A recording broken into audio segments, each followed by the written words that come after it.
Ладно.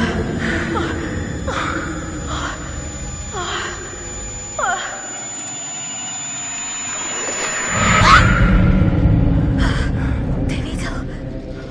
Да. Трупы. Немного.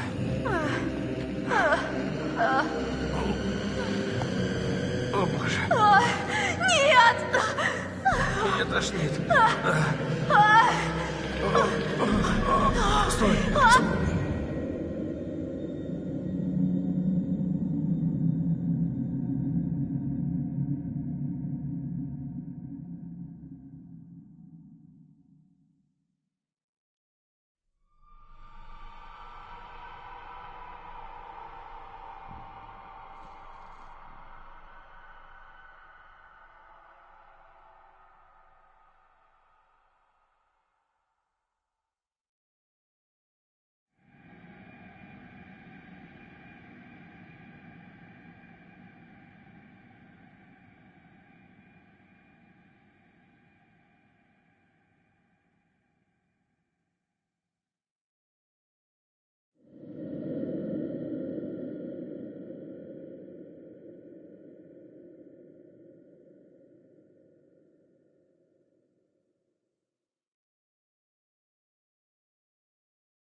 Стой, стой, стой, стой, стой!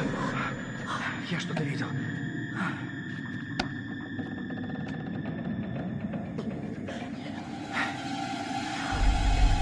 Джош! Не буду вас слушаться. Буду слушаться. Джош. Вы не можете мне приказывать. Вы Джош? больше не будете мне Эй. приказывать. Не надо больше мне приказывать. Ладно. Верю вам. Я верю вам. Я вам верю.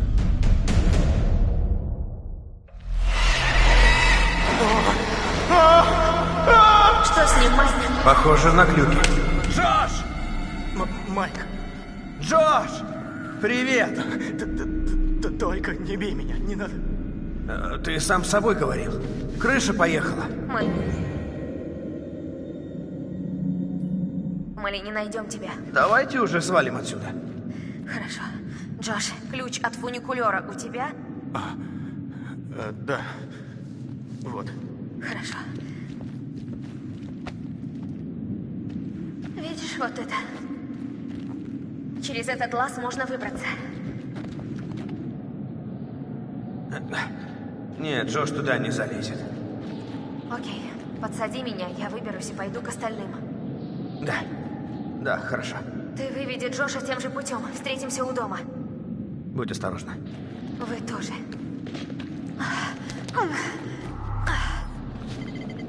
Ладно, пошли, псих ненормальный.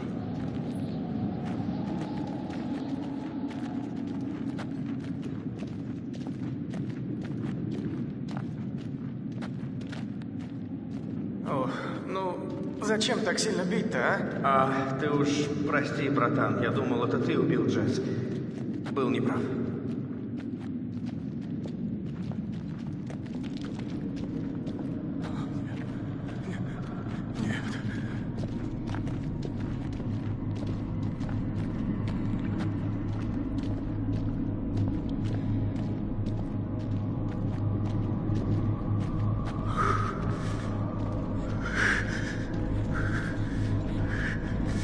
Я знаю. Знаю. Ладно.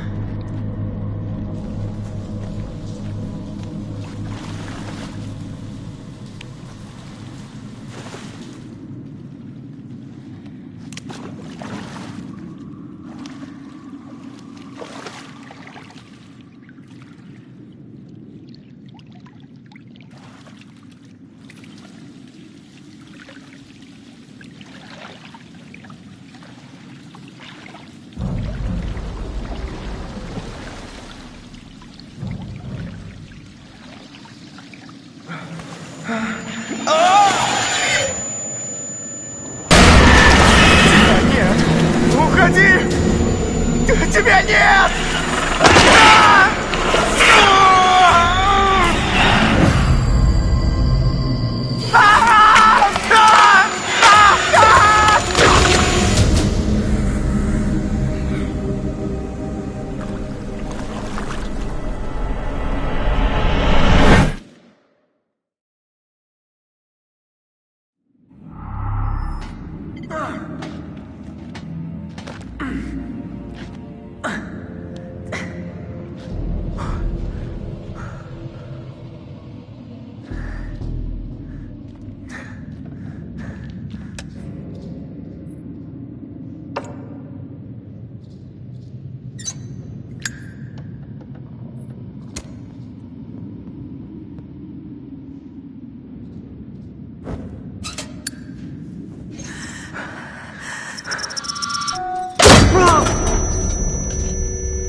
Мэтт!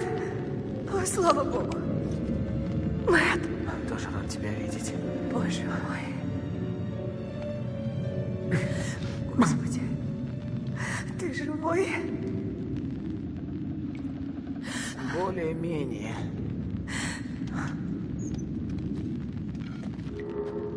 Господи, Джесс, что с тобой случилось? Как тебе удалось выжить? Не знаю.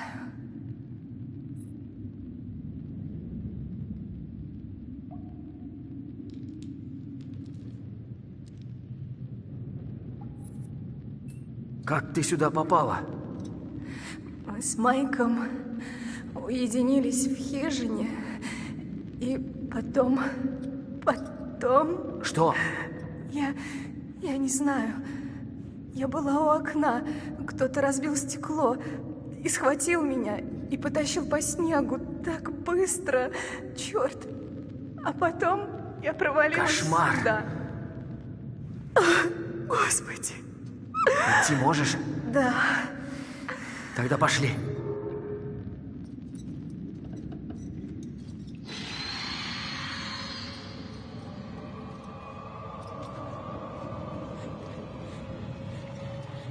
Посмотри, похоже, тут был обвал. Это была я. Что? Я упала и пробила крышу. Ну ни хрена себе. Вот это да, значит, не я один такой. Что? Я свалился сюда с пожарной вышки. Да ты что?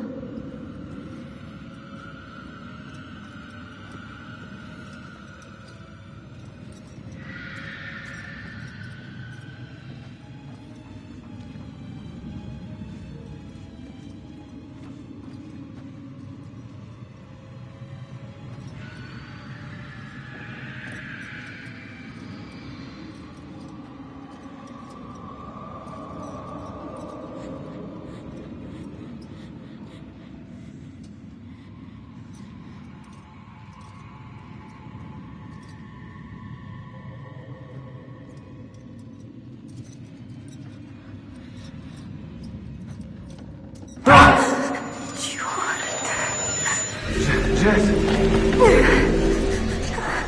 Куда?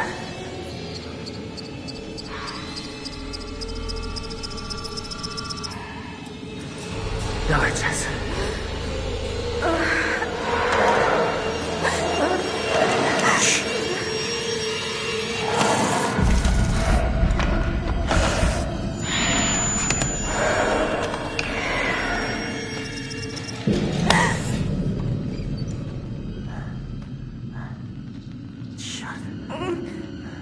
Так больно?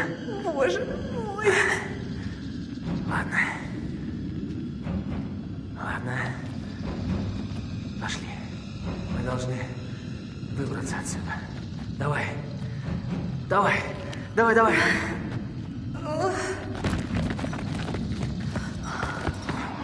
Джесс! Джесс!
Господи, что с тобой? Если не уйдем отсюда, будет хуже. Давай.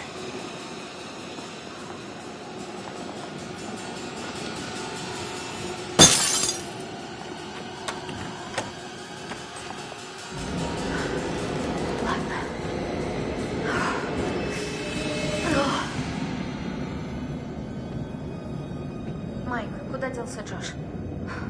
Он унес его. Господи, жуткая смерть. Плохо. И что будем делать? Надо проверить подвал. Может, там кто остался.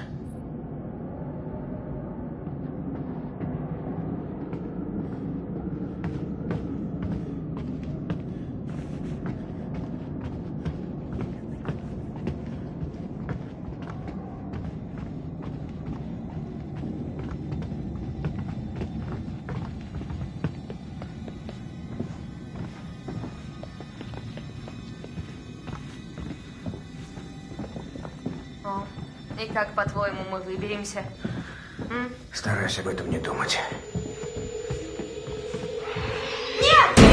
Бежим отсюда! Скорее, скорее! Скорее, уходим!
есть выжившие.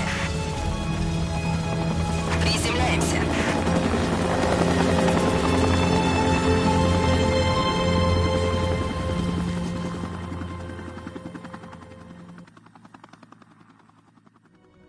Черт! Нет!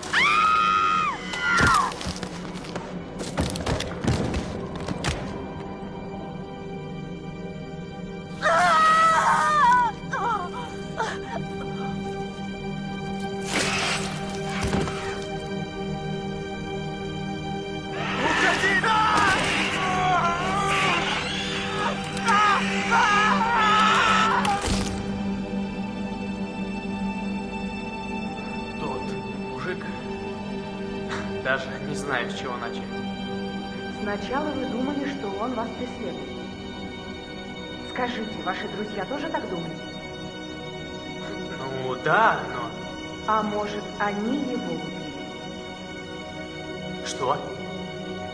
Нет, вы не понимаете, разве не ясно? Если он на вас напал. Он спас меня.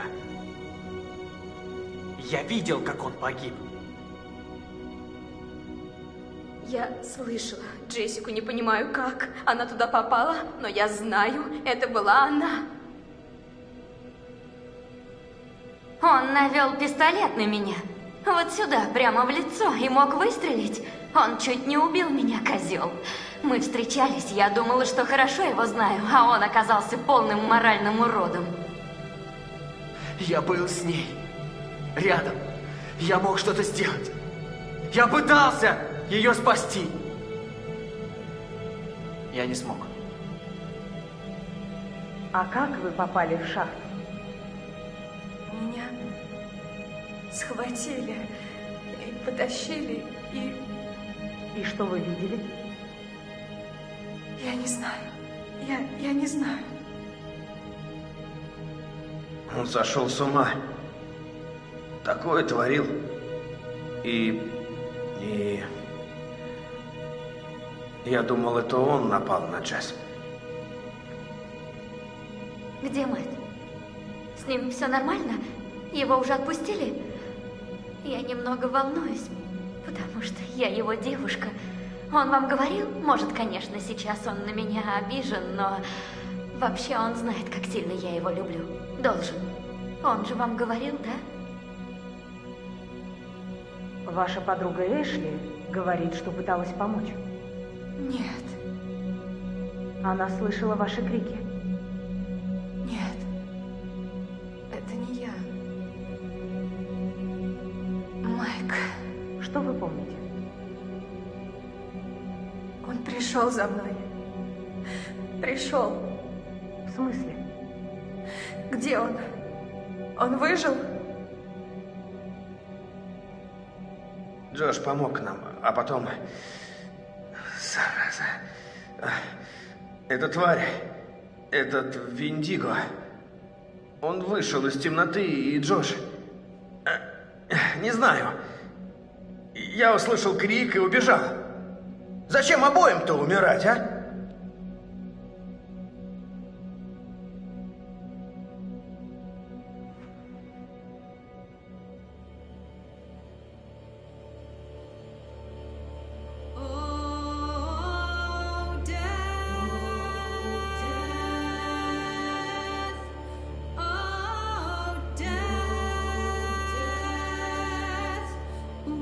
You spare me over till another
I am Hayden Panettiere, and we are here at the studio recording Until Dawn. My name is Rami Malek, and I played Josh. My name is Megan Martin. My name is Brett Dalton. My name is Antonella Lentini, and I played Hannah and Beth. My name is Jordan Fisher, and I play the character Matthew, Matt for short. I'm Nicole Bloom, and I play Emily in the game. My name is Noah Fleiss. I am Galadriel Steinman, and I play Ashley. So Until Dawn is the story of 8 teenagers who revisit this cabin in the woods about a year later after a really traumatic experience where I've lost 2 of my sisters, so coming to kind of get some closure in that respect.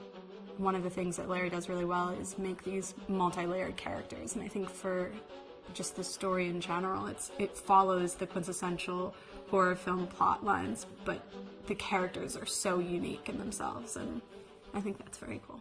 Oh, I hope this was the right thing to do. What? You know, getting everyone together on the anniversary.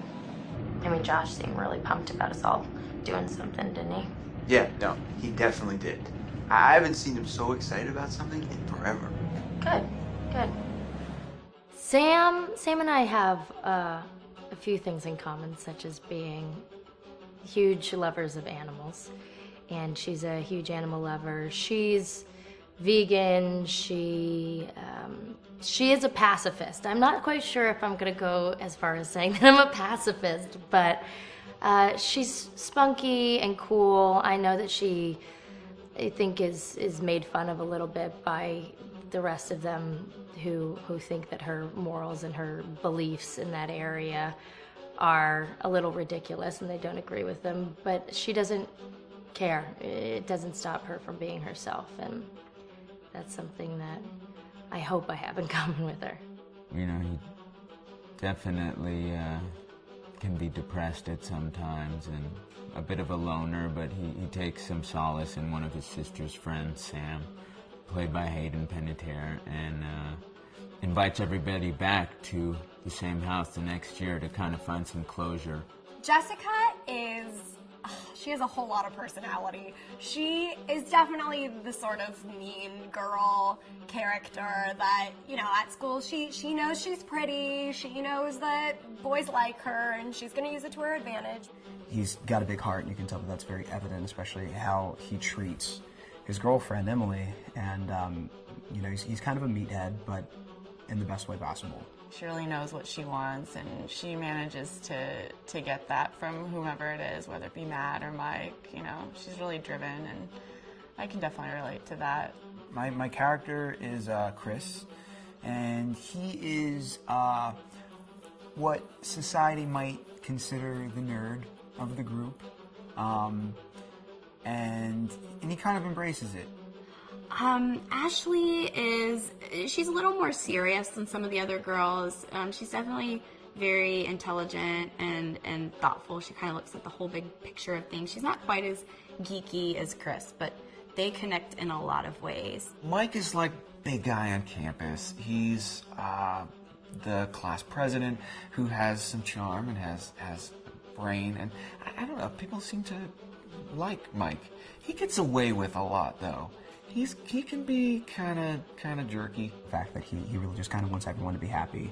When he wants he's a people pleaser, and I can definitely attest to being, you know, that guy. I'm always the friend that wants everybody to be happy and wants everybody to be taken care of, and that's definitely Matt.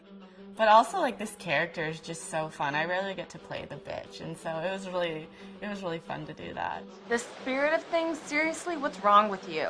I'm just trying to lighten the mood, Em. Don't be like that. Like what? The way you're being. You always get like this. I just think this is just the coolest thing to be a part of, and I just think it's going to take the world by storm. I really do. I think this genre is the wave of the future, and I think that once people see the potential behind it, of getting to interact with the drama that you're witnessing unfold in such a realistic way, that this is how entertainment's going to be from now on.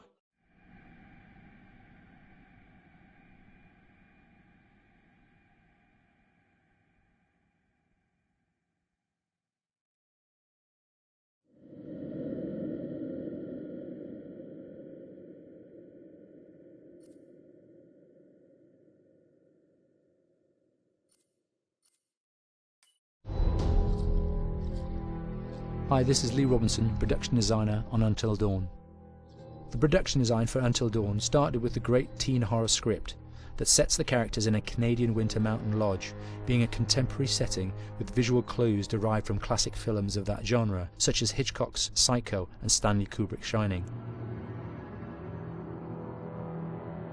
The storyboards are vital to the production design as it allows the designer to understand the scale of the environments to be made and the detail that would be seen to create the atmosphere of a horror.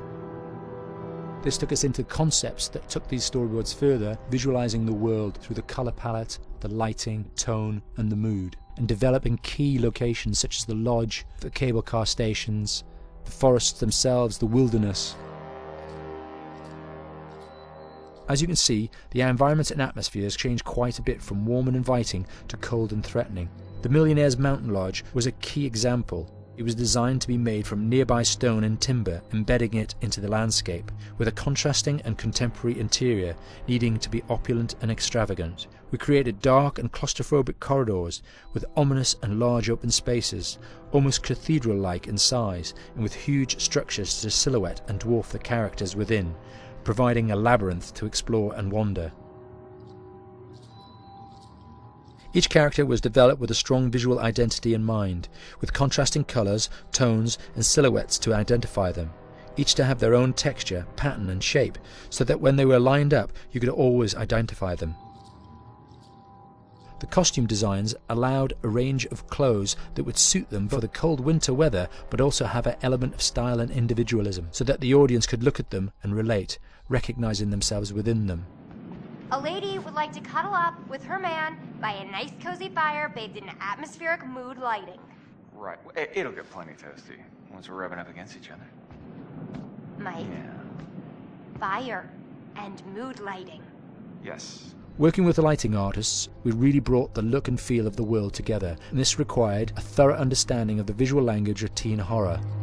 A key scene was where all the characters emerge out of the rear of the lodge chasing Hannah. A contrast is evident straight away from the exterior wilderness to the warmth of the lodge. The attention to character lighting here is through the bounce and rim lighting, accented colours and composition, creating characters that come from the dark into the light and back again with an emotional effect. Guys, there's someone outside. What the hell? Hannah! What's going on? Where's my sister going? It's fine. She just can't take a joke. It was just a prank, Han.